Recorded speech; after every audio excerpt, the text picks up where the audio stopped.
So guys, welcome back to another video. Today we're going to be talking about a 94 rated Eoe Carrick card. Yeah, you heard that right, a 94 rated Eoe Carrick. This end of era card looks pretty amazing and it only costs 40k to complete the SBC to get this card. So whether you're planning to use this card or not, I definitely think you should complete the SBC to get this card, because even if you don't use him, this would be a very useful card for future SBCs. Anyway guys, in the comments below, let me know if you've got this guy already. Let me know how he's been performing for you if you did get him, and if you haven't got this card yet, let me know why you haven't in that comment section below. Right then, now the intro stuff is out the way, let's take a look at these 94 rated cards in game stats. And you know, as well expected, there are some incredible in-game attributes on this card. With him being a CDM, let's head into the defending department and let's have a look at what stats he has. And straight away, we can see that this guy has a 99 stat. He's got a 99 rating for interceptions and a 93 rating for his stand tackling. In the dribbling column, there's a 96 ball control stat and two 99 rated attributes.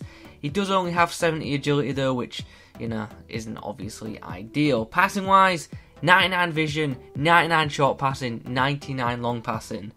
Wow, those are some very, very elite attributes. Shooting wise, 99 shot power, so he definitely should be able to strike the ball. And finally, in the physical section, we can see that Carrick has 80 strength and 78 stamina, which, to be honest, are not great stats for what is a 94 overall rated card. But anyway, let's get away from stats, let's get away from the numbers, and let's chat about how this card actually performs in matches. Now, one of the first things I noticed about this card was he sits back. He sits pretty deep and actually rarely comes forward. And that's obviously not necessarily a bad thing because he's a defensive midfielder, but it's definitely something to be aware of if you did want to use this guy in a more advanced role. Because of them low medium work rates, he isn't going to go forward much unless you make him. I thought this card's passing was absolutely outstanding. His distribution is top class. The guy can certainly dictate a game with his passing abilities. With him having a high passing and vision stat, it means that he can certainly pick a pass from pretty much anywhere on the field. But always use his right foot where you can, because he does have a freestyle weak foot, and that left foot can and will let you down.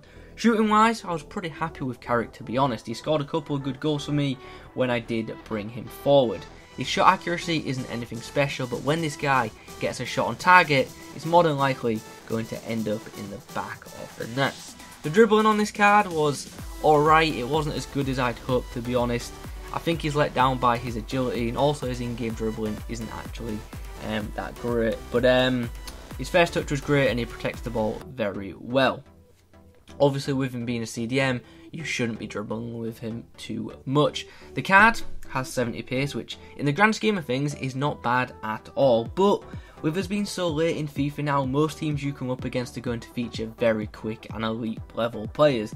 And Carrick can sometimes struggle to keep up with the faster top level players. So despite having good defensive positioning, he can be beaten for pace, which, you know, obviously isn't ideal. And with him having not the best agility, he doesn't turn too quickly on or off the ball. Talking of defending though, he does actually make plenty of interceptions, which is great. His slide tackling I thought was very good, and he just seems to block plenty of shots, which obviously is something you want in a defensive players. But he can struggle in one-on-one battles when you're tussling for the ball, because he only has 80 strength. Now I'm fully aware 80 strength isn't a bad stat, but at this stage in FIFA, like I've said many times, you're going to come up against some really high level players in like pretty much every game. Like I was playing seasons, like nearly every team you come up against features a team of the season player, and most attackers now do have over 80 strength and thus can outmuscle Carrick. He's got a stamina stat of 78, which obviously isn't ideal, but to be honest with you guys, I didn't have any issues with his stamina at all. That's probably because for most of the games he just sat in front of my defence and just, you know, protected the centre backs, which is, I'm pretty happy with that. Aerially, I thought Carrick was solid. He's 6'2", he's got decent jumping, and he does win most aerial battles. But overall, I thought this Carrick card was decent. But to be honest with you guys, I doubt I'll use this card again. It's a nice card, but for that CDM role, there are better options out there, like the recently released Footies Bakayoko, Any one of the special Kante cards and even Team Season Matic I would probably use over this Carrick card as a CDM. But for this stage in FIFA, I definitely feel like you need a stronger, quicker CDM than this Carrick card.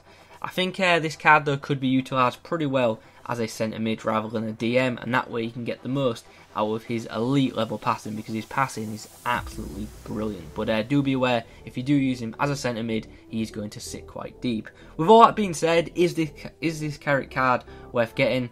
100%, he definitely is. It's a good card, and for 40k, he's an absolute bargain. Whether you use him or not, use him in a future FCVC or use him in actual games, you're going to get good value for money out of him, in my opinion. Anyway, those are my thoughts on the brand new end of era premium Carrick card. I hope you enjoyed this video. If you have, leave a like on it, comment below your thoughts in the comment section below. Thanks for watching.